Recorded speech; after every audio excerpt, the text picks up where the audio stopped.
prayer pro. 1 and 2 and 1 and 2 and 1 and 2, spank, do. So we added a spank. So what's happening is now it doesn't feel fast anymore to them. Now they've got it.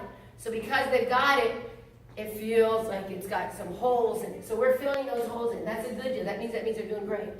Da da da da da da da da da da. 1 and 2 and 3 and 4 and 5 and 6 and 7. So the and is now not silent. So that's one change. The other change is shuffle, ball, change, shuffle, hop, ball, heel. So we added the ball, heel. So now we added one more sound. Da da ba da ba bum ba da ba da bum bum da da da da da da bum bum. So they know where that goes, right? That's just for a memory. Okay.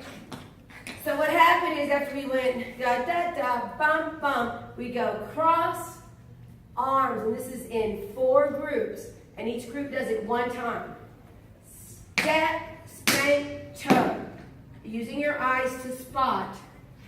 Our right foot goes up because it has to be ready to go step, shuffle, toe, step. So that's the step. So again it goes step, spank, toe, turn, step, shuffle, toe, step.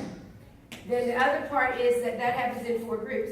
Now the other thing is that we are working toward the turn.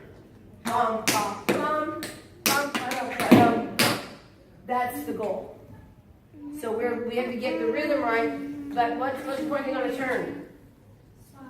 Spotting. Okay, now, I got a little bit cookie-fied, cookie intense, because before I ever finished choreography, can we record it now?